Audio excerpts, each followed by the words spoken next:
Unit 11 will be polar coordinates and graphs for 2 days. And then we will start doing other antiderivative techniques that we need to know. Okay? Polar coordinates and graphs are going to be an entirely new way to graph points, to graph different types of equations, and we're going to get these crazy looking, cool looking graphs. If you have your calculator, great. If you don't have a calculator, grab a calculator. Okay? Now, up until today, we are used to graphing on a two-dimensional axis in one specific way. Okay? We are told that we have x coordinates and y coordinates. And that if you're given a point like 2, 3, or negative 4, 2, they are an x distance and a y distance that can be plotted on a two-dimensional plane. 2, 3.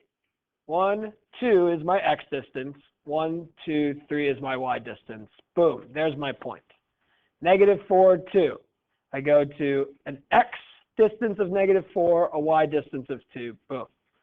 And then we had equations like y equals functions of x's, where you could plug in x's, get y's, so you'd get something like 0, negative 1, and you'd get 1, 1, and you'd get 2, 3. And all of a sudden, 0, negative 1, 1, 1, 2, 3. And if you continue to plot the rest of the solutions, we end up having, a graph of an infinite set of points, which would be the graph of all of the possible solutions for the function, right? Okay? We take this for granted, how we've been doing it always, x and y, okay? We are going to completely switch up the way we're going to graph points, completely change it, okay? And when we make this switch, don't think of x comma y's anymore. Get rid of it. It's new, okay? Don't think of right then up or left then down. We are going to think of things in terms of r's and thetas. These are new ways to plot points on a two-dimensional coordinate plane.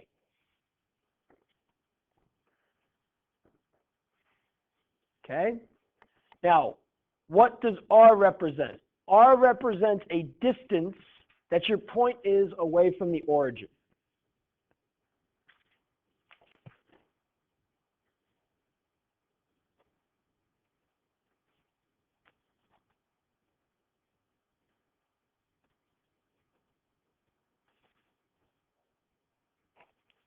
Theta is the angle at which the point is being placed.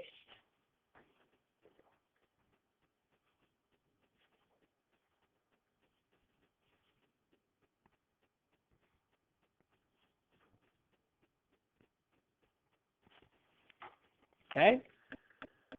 We are still on a two-dimensional axis, but here are some points that we are going to place. These points. Okay? Let's see where they end up on a two-dimensional axis.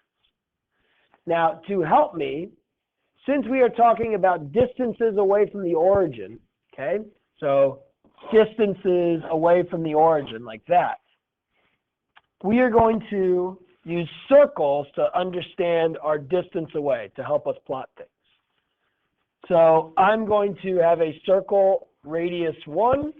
Let me make it a little bit bigger. A circle radius 2 and a circle radius 3. And this will help me kind of understand my distances away from my origin. This is 1, this is 2, and this is 3.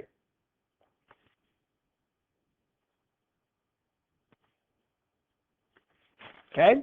So this is kind of the beginning of what's going to help us plot these points. The other thing that's going to help me plot these points is my understanding of unit circle and the angles at which, or how we place our angles on top of our unit circle. We remember that when theta is 0, when our angle is 0, I'm all the way over here. I'm looking on the x-axis to the right. And then we go around counterclockwise to pi over 2, pi, 3 pi over 2. We have all the angles in between there. Okay? Now, what we will do is we will get the angle first, and then we'll worry about the distance. Okay? It's kind of opposite of what we're used to with x's and y's, which is when we usually go left and right first, then up or down. It's actually going to be best if we look at the angle first, and then we plot the distance. Okay? What I like to do, and what I recommend you guys doing, is to use your pencil to create some sort of line. That's not what I wanted.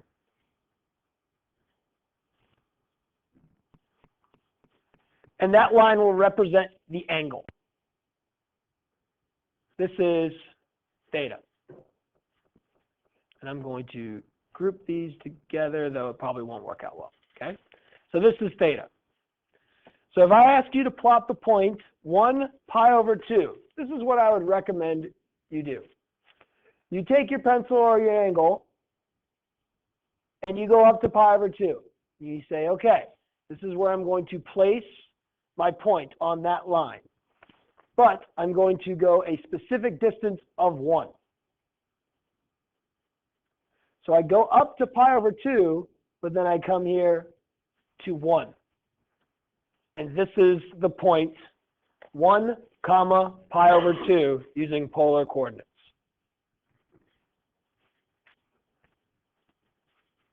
It's the same as the point 0, 1. But don't even try to equate the two just yet. Let's just worry about placing them down. Okay?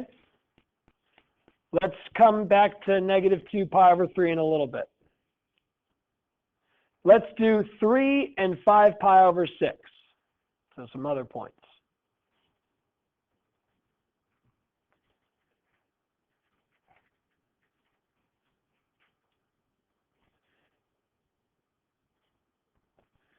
So 3, 5 pi over 6.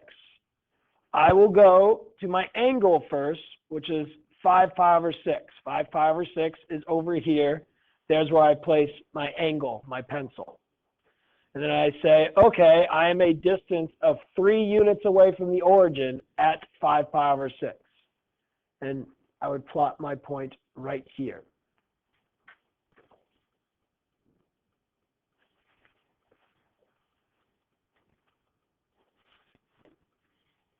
Okay? Now, let's look at this point 2, negative 2 pi over 3. These negative r's sometimes trick us up. But again, it'd be a distance and then an angle.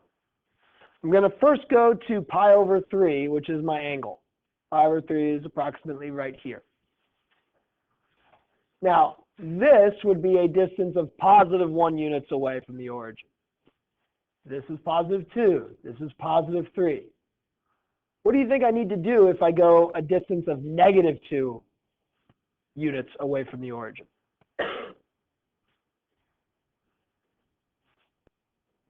Guess, Ms. Woolley.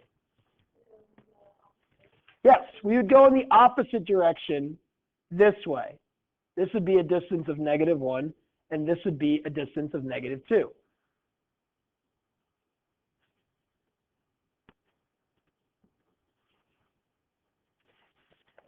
It ends up on the line, but just the line extended, where toward your angle would be a positive distance and away from your angle would be a negative distance. Okay? You guys graph the other 3, negative 1, negative pi, 0, 7 pi over 6, and 1, 3 pi over 2. And check your points with the neighbor.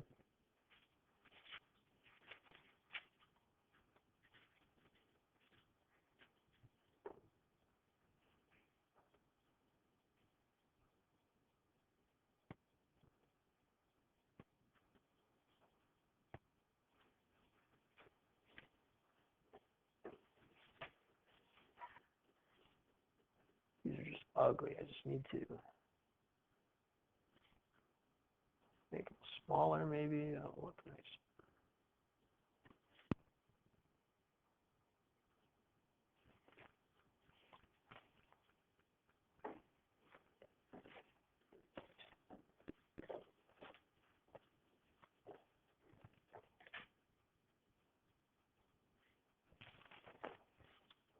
Okay, so start with 0, 7 pi over 6. You go to your angle of that's 6 pi over 6, right? So 7 pi over 6 is 1 pi over 6 more than 6 pi over 6. So right there in the third quadrant.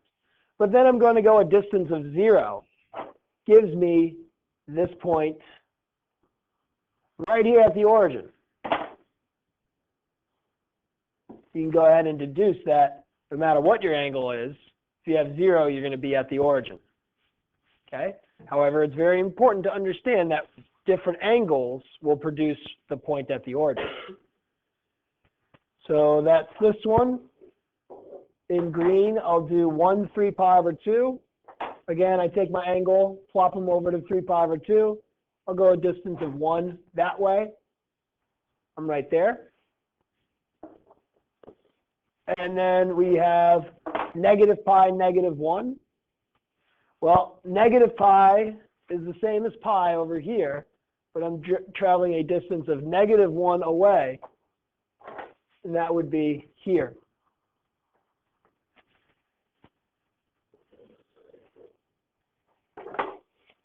Okay? Does that make sense now that we have this new technique? Well, what's going to be really neat are the types of graphs that are going to be created from these this way to graph coordinates. Now, really quickly, just note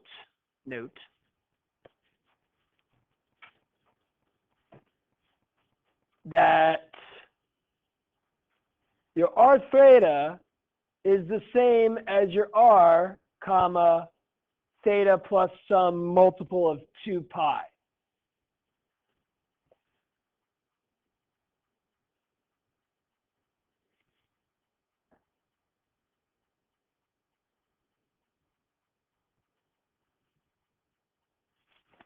Okay, so if I have 1 pi over 2, it's the same as 1 5 pi over 2, right? Just go around the circle again with your angle and you're fine.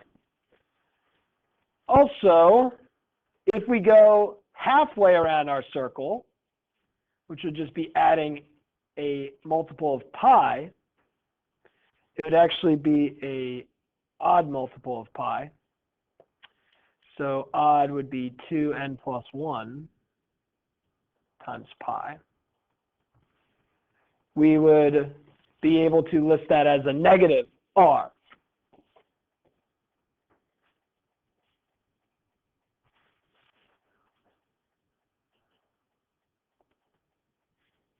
Okay, so this point, 2 pi over 3, this is the same as adding pi, which would make it 4 pi over 3, and making the r positive. Right? I could go all the way around to 4 pi over 3, 2, and I'd have the same point. 1 comma pi over 2 is the same as 1 comma 5 pi over 2. I can go around this circle an entire time and I'd still be at the same point. Okay? So in this type of coordinate system, we could plot the same points using many different combinations of r's and thetas, which is different than with x's and y's. With x's and y's, if something changed, the point would change. But here, something could change and the point would be the same location. Okay? Okay.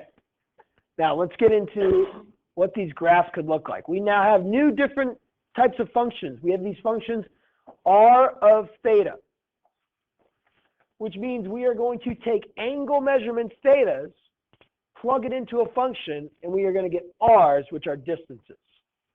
Okay? Theta is our input and r is our output.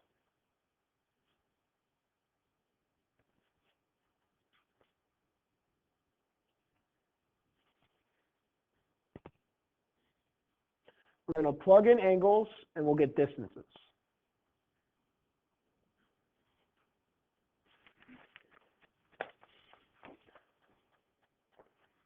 Okay? A good thing to do is to just plug in all of our major angle measurements that we know the trig values for. So like 0, pi over 6, pi over 4, pi over 3, pi over 2, 2 pi over 3, 3 pi over 4, 5 pi over 6, pi. Okay? That's what we're going to use as our inputs.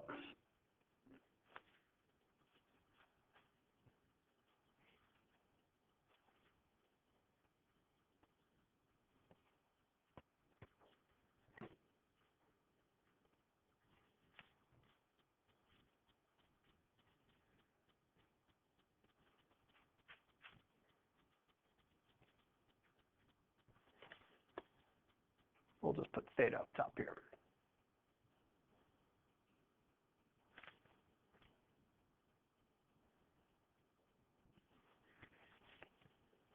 Okay?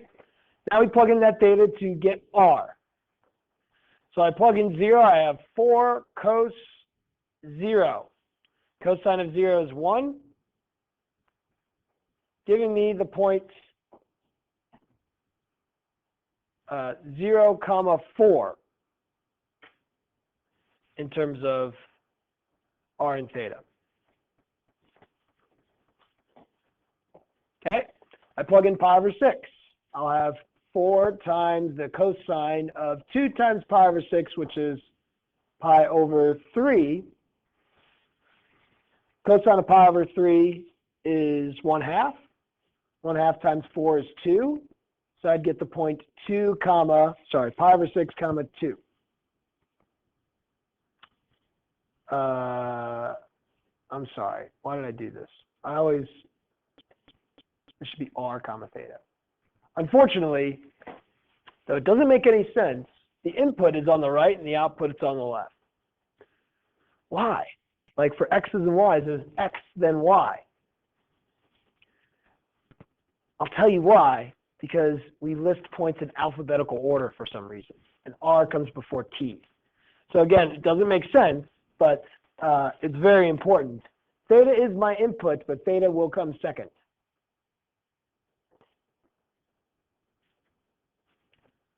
So this is 4, comma 0. And this is 2, comma pi over 6. Okay, let's keep going. Do pi over 4, pi over 3, pi over 2. Let's get those points. And then we're going to graph them and see what this graph will look like, at least between 0 and pi over 2.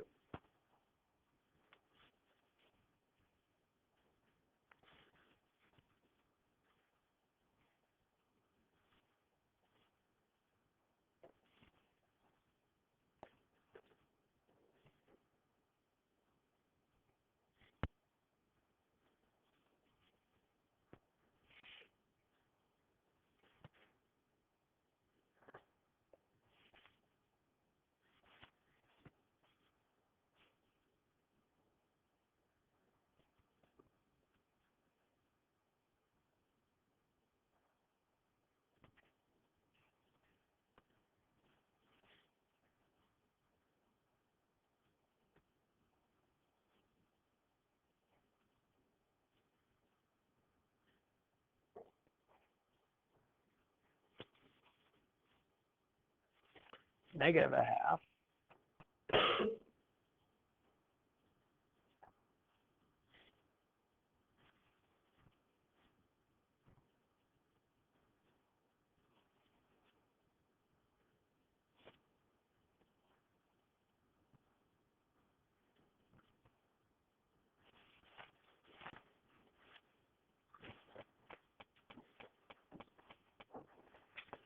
Okay, we got 1, 2, 3, 4, 5 points. Plot them. I have, my axis, my two-dimensional axis. I have a circle of radius 2 for a distance of 2. I have a circle of radius 4 for a distance of 4. Think about your angles, and then think about your distances, and plot 1, 2, 3, 4, 5 points.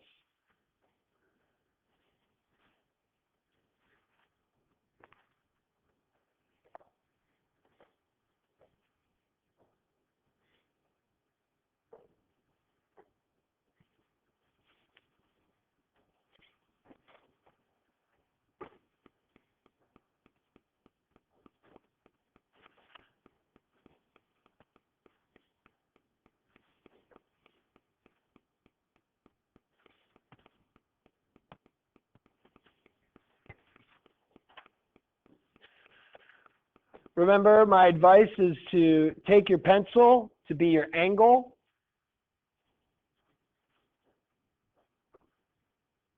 And just move your pencil for your next angle and just use your circles for your distances. Here's my theta right here. This is pi over 6, pi over 4, pi over 3, pi over 2.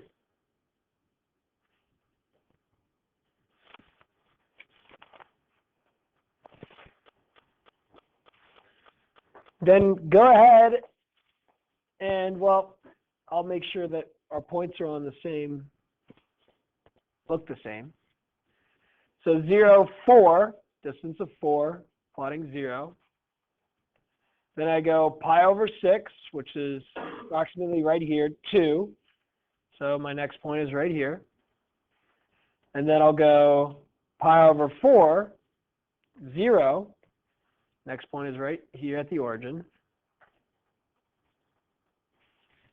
Next, I'll go to pi over 3, but go to negative 2. So at this angle, pi over 3, I'm going to go in the opposite direction down here.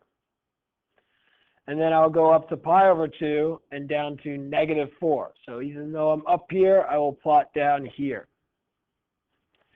Now, if we look at this curve so far, and we could go in between, we would see that we have this piece of graph that is created. Pretty fascinating already, this kind of curvature.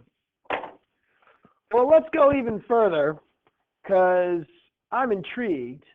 Let's go past pi over 2.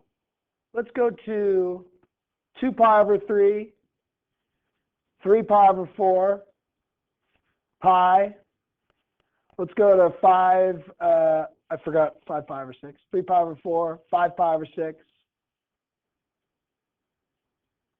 pi. Let's go there. Let's plot a couple more points.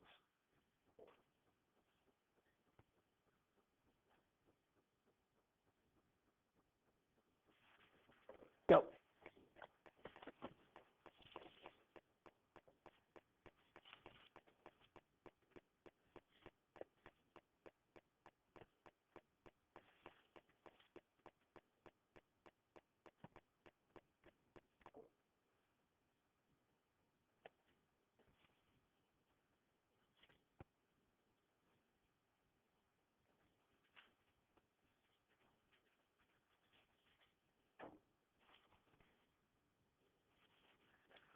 Cosine of 4 pi over 3, we're back in the third quadrant. Cosine is negative, so that would be negative 2.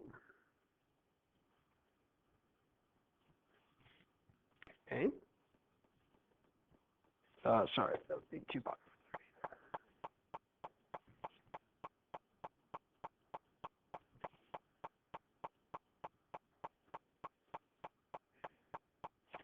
6 pi over 4 is the same as 3 pi over 2. Cosine of 3 pi over 2 is 0. So this would be 0, 3 pi over 4.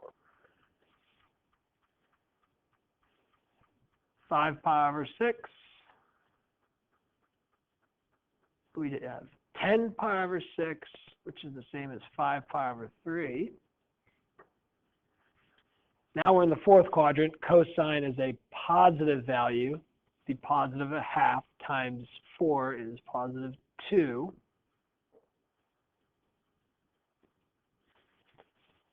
And then 4 cosine 2 pi. Cosine of 2 pi is the same as the cosine of 0. It is 1, so I'd have 4. 4 comma pi.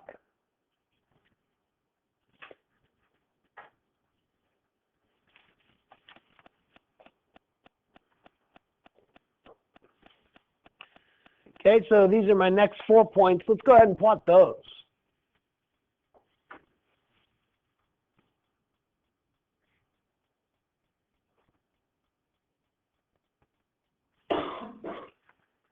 Okay, cosine of 4 pi over 3 is negative 1/2 times 4, negative 2. go to your angle, then go to your distance.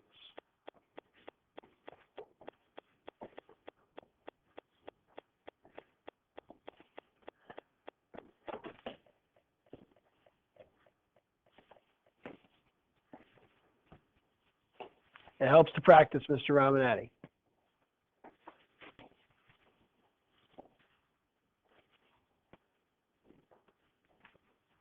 If we can plot the points, we can understand how the graphs are created. Once we understand how the graphs are created, we will really help ourselves.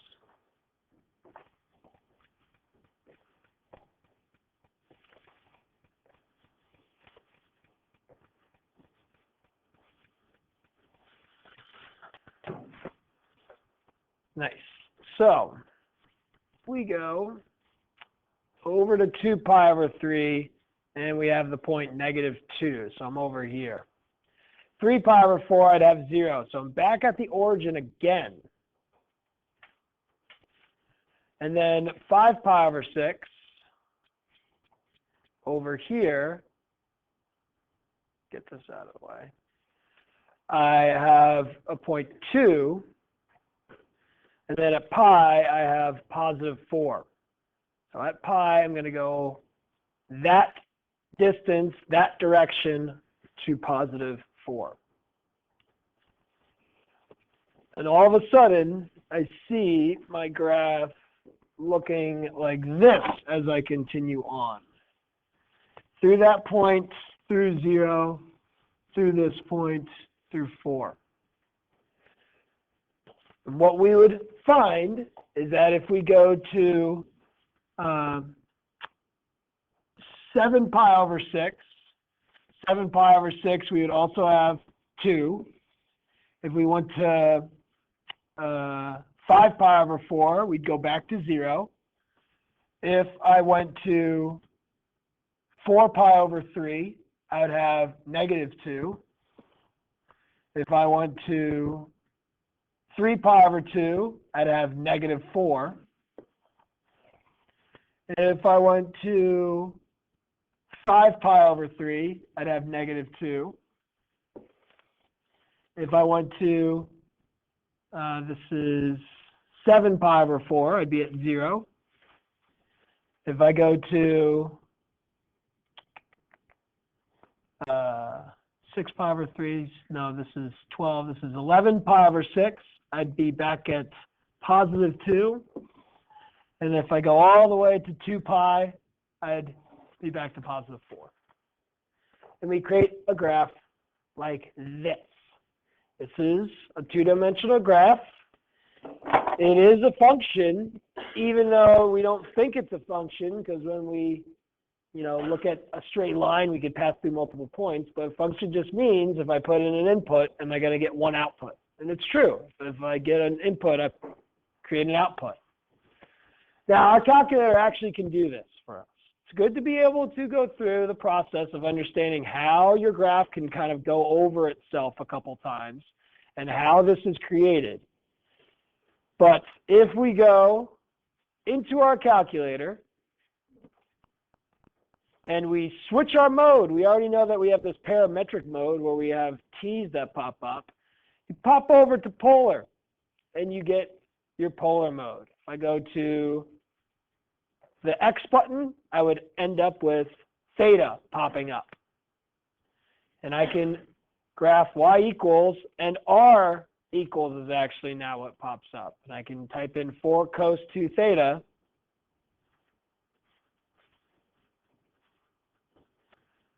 Zoom standard. And I get the graph of that polar equation, which is very nice. If you press trace, it's a little confusing because I don't want you to think about it. You get theta, then an x-coordinate and a y-coordinate.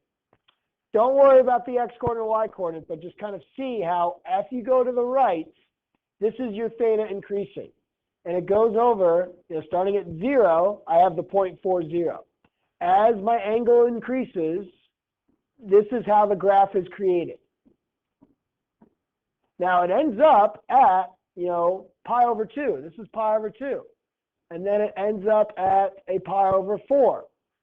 The way that you're tracing is determined by your window, your x step. You see that your x min is 0 and your x max is 6.28. Your calculator is set up to graph this equation from 0 to 2 pi. Okay, so everything is covered. If I just change my window from 0 to pi, we would have just that portion of the graph, which is what we did when we stopped right here. We just had that portion of the graph. We continue to go all the way to 2 pi, we'd have that. Now, what happens if I go to 4 pi? It would just do it again. It would repeat the pedals again. Now, sometimes a way to help see that, if I go to 4 pi, I can graph it in a specific way where you have a circle kind of going over where you are, and you could see it creating your graph like this. Okay, so everybody should get comfortable with that. Now we're going from 2 pi to 3 pi, 3 pi to 4 pi. Okay, pretty cool how they do that. So if you go to y equals, you go over to the left, press enter a couple times until you get to this circle. All right, great. What they do is for their trace, they're going in units of pi over 8, I believe. Let's see, pi over 8. What was the value that they had? Maybe they do pi over 12. No? What do you guys have for your step? Sorry. 0.13. So it's got to be pi over 24. Yep. So they're going in steps of pi over 24 to have enough points so that you can create the little pedal-shaped curves, which you're looking for, and which is why you end up at pi over 2 or at 3 pi over 2, because it goes through those. Okay?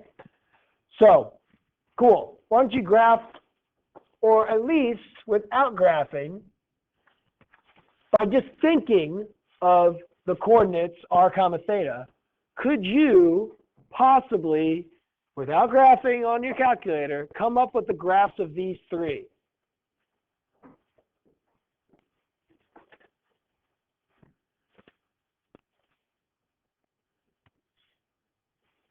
And really quick, another thing that is important. So your graph, when you do trace, sorry, it takes a little bit once you switch the version. I'm still going to 4 pi over 4 pi.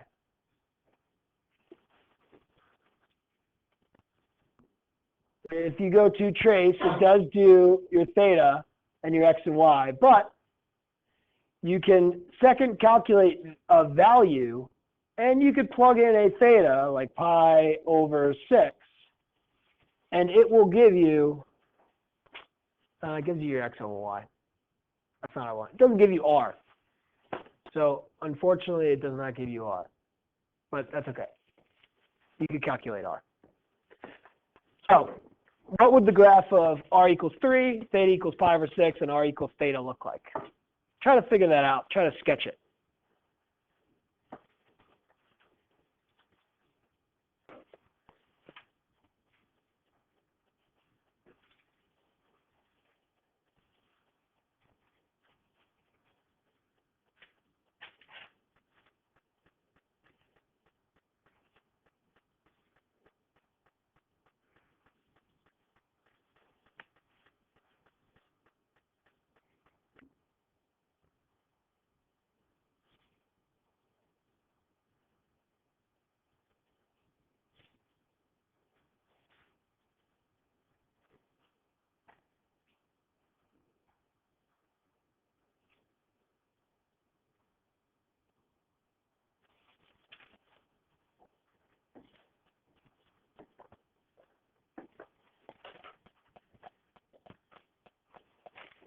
I gave you some hints.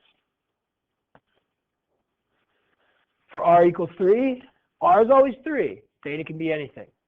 So think about it. Your angle can be anything, but the R is always 3. What is that going to look like? Yeah? Theta equals pi over 6. Well, theta is always going to be pi over 6. Your R could be anything. And then R equals theta. As theta is increasing, R is going to be increasing. What would these look like? First one, Mr. Ramos Chen. A circle. Circle of what? Yeah, it's just a circle with a radius 3. 0, 3. Pi over 2, 3. Pi, 3. 3 pi over 2, 3. 2 pi, 3. Okay? Any angle gives you 3. Theta equals pi over 6. What do you think that looks like, Mr. Quigley? Right. Through the angle pi over 6, we just go to pi over 6. Oops.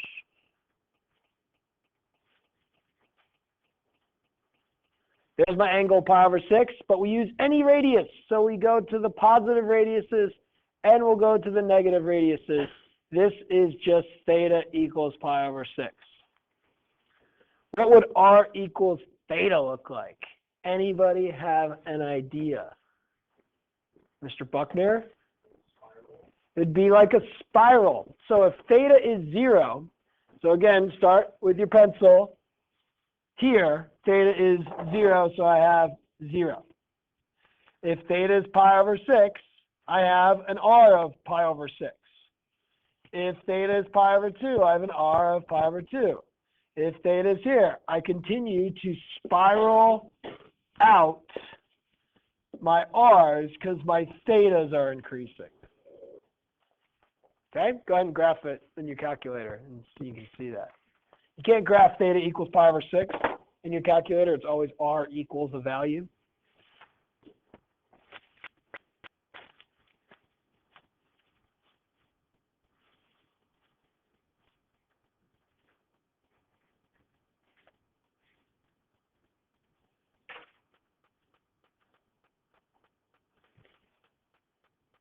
Pretty cool.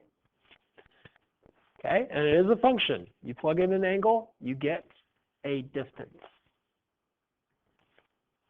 Okay. Now, graph a couple others. Play around. Figure out that if you change 2 theta to 3 theta, what happens then? We can have lots of cool looking graphs. 2 theta, 4 theta, 6 theta, 2 plus 2 cosine theta. Try out a couple graphs, just see what we have that we're going to deal with. 2 sine 2 theta. We have 4 little leaves, it looks like.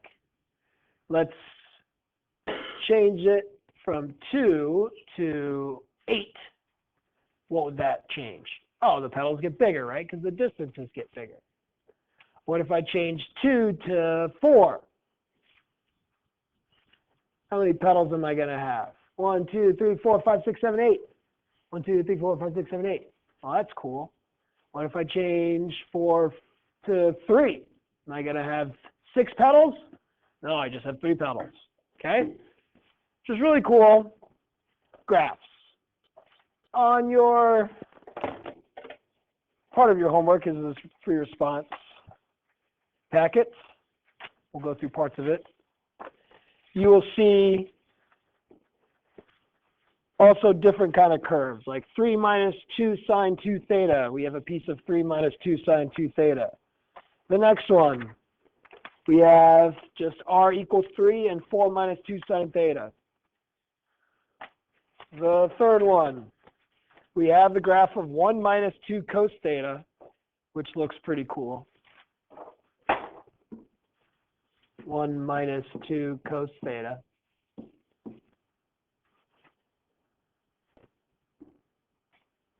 Why don't we make it 1 minus 8 cos theta? Okay, kind of overlaps itself. It's a circle inside a circle, an oval inside of oval.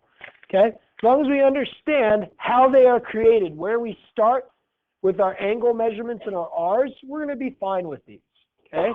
Always start with r equals 0. We're always starting to the right. Now, it's weird because this graph is all to the left. And we're like, oh, does that mean it's like negative angles all the time? No. We're starting with 0.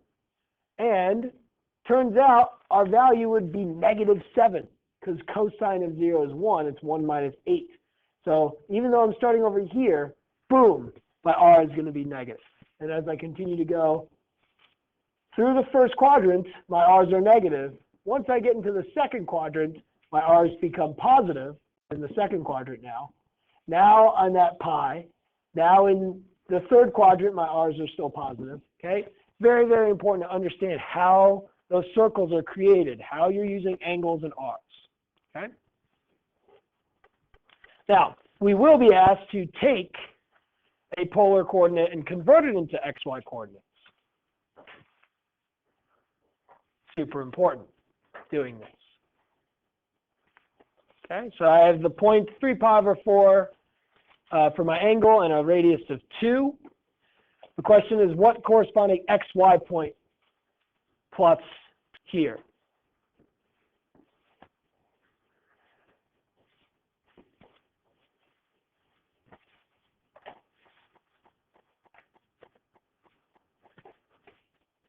Okay, I'll let you plot it down, and then we'll go through it together.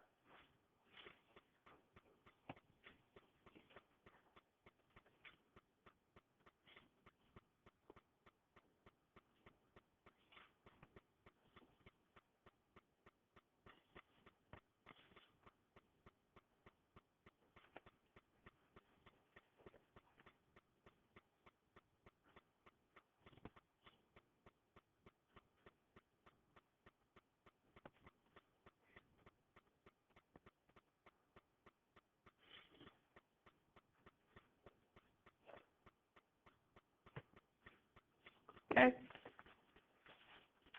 Well, the key is going to be our friend that we use so often last unit, the right triangle.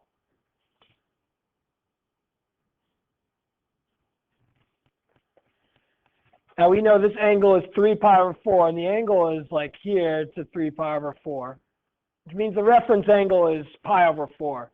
But we're going to be using the angle 3 pi over 4 to find our x and our y. What else do we know with this picture of this right triangle? Yeah, the radius, the hypotenuse of the right triangle is 2. I need to find this x distance and this y distance.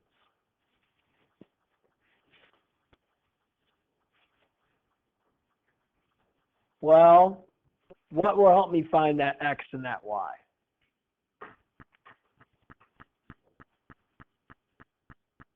Mr. Ramanetti? Right, our good friend Chief Sokotoa. If we have the cosine of an angle, we know that's equal to the adjacent side over the hypotenuse. Well, that is telling me that my x-coordinate will just be 2 times the cosine of my angle.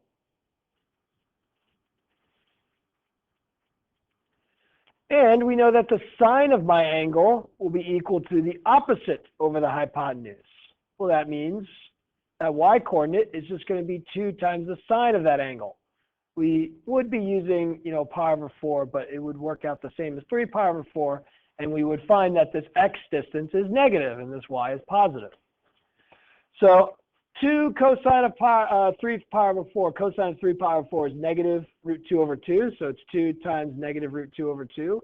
I get negative root 2. And the y is 2. Sine of 3 pi over 4 is positive root 2 over 2, so this would be root 2. So the xy is actually negative root 2 and root 2. That is in a Cartesian xy coordinate plane the same as 2, 3 pi over 4 in your polar coordinate plane. Okay? And actually, this fact right here and these equations here are super important for this lesson. because it kind of ties in last unit with parametric equations with this unit. Okay? If I have an R equals some theta,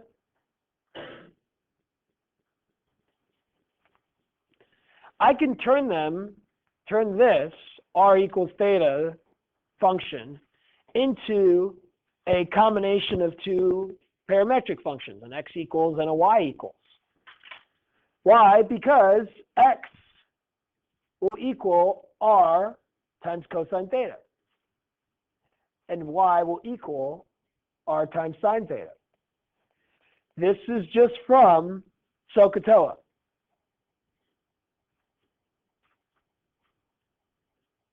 It's nothing mysterious. It's just an x-coordinate will always be my radius, which is my hypotenuse, times the cosine of theta. Cosine of theta is equal to x over d, diameter. Sorry, x over h, hypotenuse, not diameter. Sine of theta is equal to y over h. Well, instead of h, we're using r. Does that make sense? So all of a sudden I can say, hey, look at this equation, convert that into a set of parametric equations.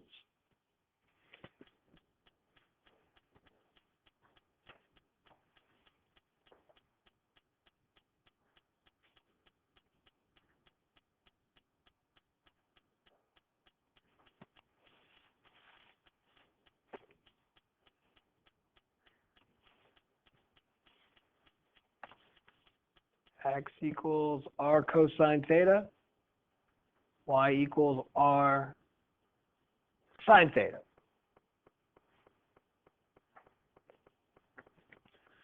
R is 3 cosine 2 theta. X equals 3 cos 2 theta times cosine theta.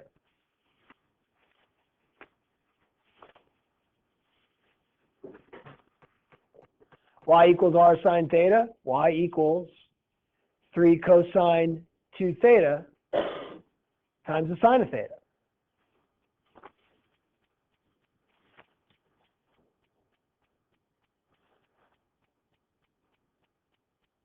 All right, let's do a little experiment.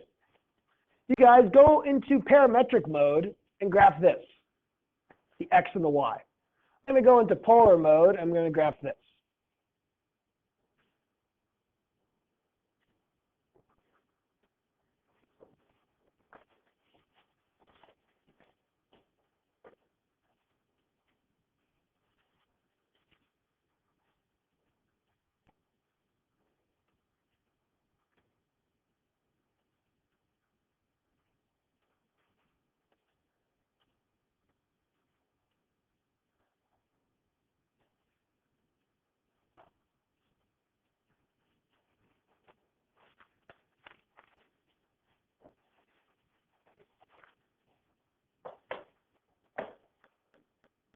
Unbelievable.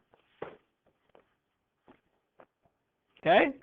We have the same exact graph, but two different ways. We got this polar equation for it. Now we have parametric. Turns out I could actually take this polar and turn it into a y equals f of x equation using, just right triangle trigonometry. What would y equal? What would x equal? Etc. What can we replace theta with? What can we replace r with? But for this class, it is going to be important to understand this conversion of a polar into a parametric so that we can, analyze things maybe with respect to time, maybe with respect to other things, okay? So we're good. We're kind of tying in last unit with this unit. Do we see the same graph? It's pretty cool. Cool. All right, let's move on. Now, let's talk about some derivatives of these polar equations.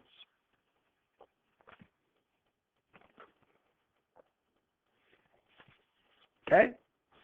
Now, there's going to be multiple ways to find the derivative. We will find the derivative of this with respect to theta. That will be one derivative we'll be looking for. d theta of everything. We'll get dr d theta, and this would be -4 sine theta.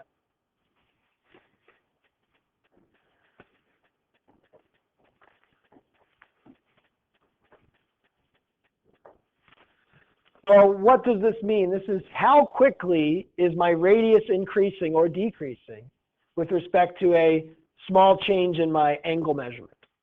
So as my angle measurement is changing, is my radius going out or in? That's what this would give us, dr d theta.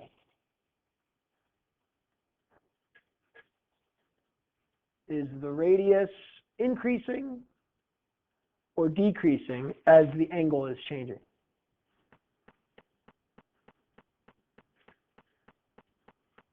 How quickly? Okay. So what would we do for this? Well, we could find a max r or a min r. Okay. And going into that, we could find a max distance that a coordinate could have away from the origin. Well, we would do the same thing we've done to find the max anything. We take our derivative and set it equal to 0. And this is to find a max r. I then find the situations when sine is equal to 0, and that's going to be at 0, pi, 2 pi, etc. Okay? And then I could actually look at dr d theta around there to understand what's going on. Let's just say we're starting for theta greater than 0 or equal to 0. But we can look a little bit to the left. Now, between 0 and pi, we know sine is positive. Between pi and 2 pi, we know sine is negative. Okay, we will end up having a max r at pi. We would have a min r at 2 pi. Let's go ahead and graph r equals 4 cos theta and see what that looks like having a max r and a min r at 0 and 2 pi. Graph 4 cosine of 2 theta back in polar mode.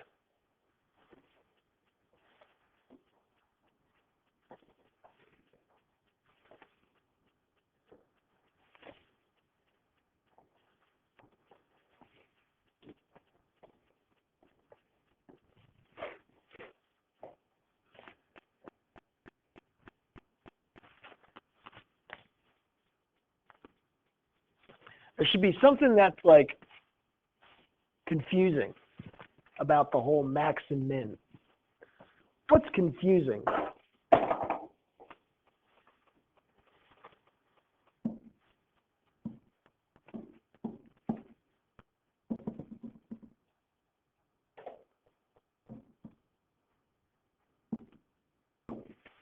Here's the graph of 4 cosine theta.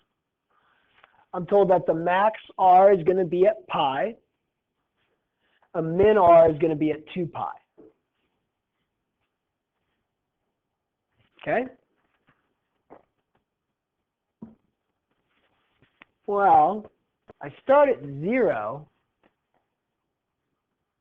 and I see I have an r of 4. That looks like it's a max r. I get all the way over to pi, and I feel like I might have made a mistake, actually.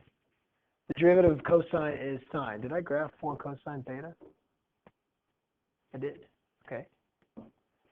Is sine 0 at 0 and pi and 2 pi? Yes. Okay. Did I find the signs correct? Oh, guys, come on. Check yourselves. Check yourself, Mr. Mester. It's -4 sine, so this would be the flip-flop. Yikes. Okay. So it looks like we have a min at pi and a max at 2 pi. Let's see now if that is true. Trace. Let's go back to 0. I have 0, 4. Looks like that's a max. I go to pi, 0. Well, that is a minimum distance, a minimum r. I keep going, and I get to 2 pi. Oh, actually, this is wrong. Never mind. All of a sudden, there's something going on here. This is what I wanted to show. Sorry. This is 0. This is actually pi over 2. Pi over 2, I see a distance of 0, an r of 0. I keep going, and I get to pi, and I have an r of, well, it looks like it's 4. But actually, the r is negative 4. But it looks like this is the furthest away. If I keep going,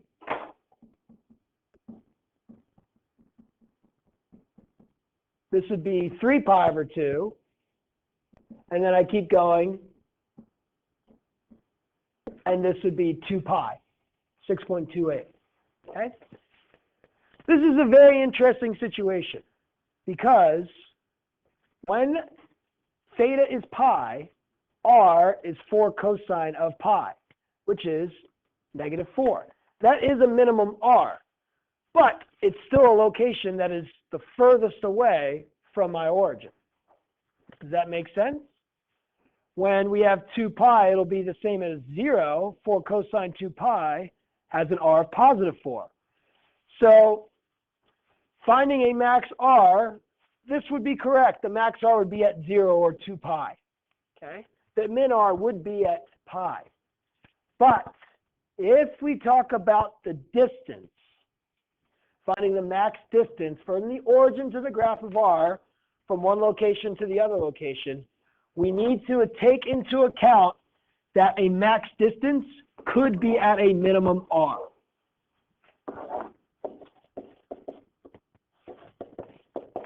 Both of these would be considered locations where our graph is the furthest away from the origin. Okay? So if you're asked max distance, you need to find the absolute maxes and the absolute mins and compare the two, because your absolute min might be a larger negative number than your max, which will be a positive number.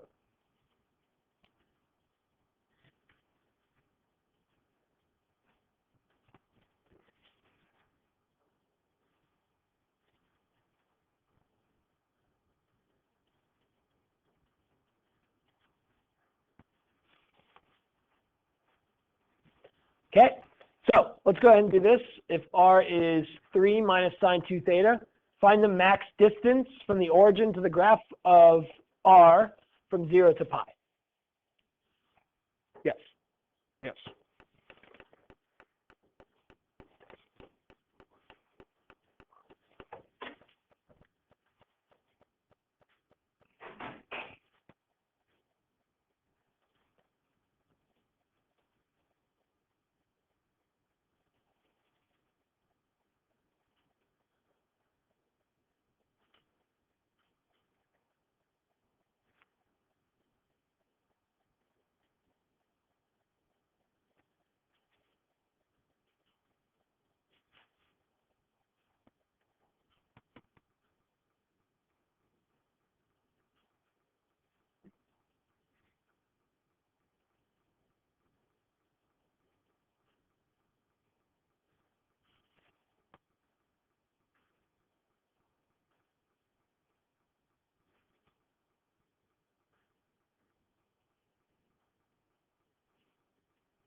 Okay, in this situation, the R was always positive, so we didn't have to check, the mins, but really, just set your derivative equal to 0, you find your R's, understand that a negative R is a positive, distance, compare, I find that at theta equals 3 pi over 4, I'll have a max R. Okay? Cool, so we're ready for those. Now, we will find dy dx's of polar equations. What is the slope of the tangent? What is an equation of the tangent line? Typically, you'll just be finding the slope of the tangent. Okay? So again, I want dy dx. Well, thankfully, I can put our equations in terms of y of theta and x of theta. This is the whole x equals r cos theta, right? And y equals r sine theta. Well, this means I could take the derivative of these with respect to theta without having anything crazy. And I would get dy d theta and dx d theta. What could I do to manipulate those to get dy dx?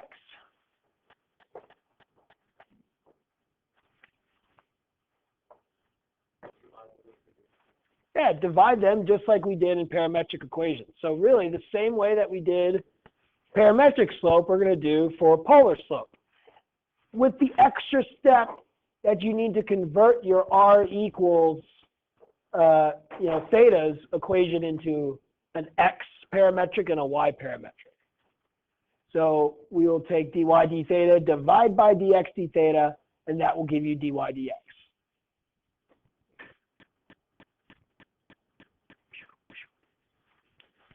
Okay?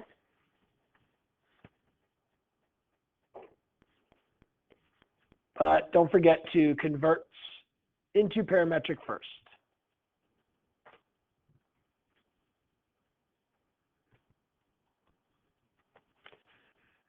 Now, for horizontal tangents, vertical tangents, it's the same thing. If you want to find a horizontal tangent, which piece of that needs to be 0, the top or the bottom? The top needs to be 0. So for a horizontal, dy dx equals 0, or for this case, it'd be dy d theta equaling 0. For a vertical tangent, it'd be when dy dx is undefined, or when you're moving up and down with your dy and you're not moving at all with your dx. So that would be when dx d theta was 0. Typically, you will find horizontal and vertical tangents by converting your equations into parametrics and then taking the derivative like we used to. Just now with thetas instead of t's. Okay, you'll probably be using your calculator a little bit more as well. Let's go back to finding the slope of the tangents, and let's probably finish off with this one.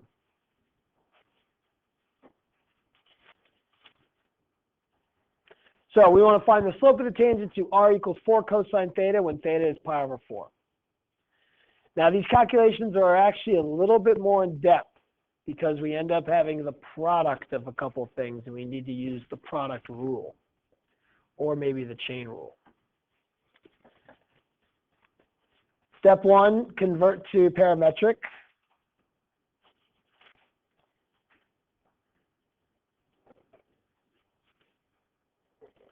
X is r cos theta. That's r cos theta. Y is r sine theta. Then we actually take the derivative of both of these with respect to theta and divide them. So what would dy d theta look like? Well, you have to use the product rule.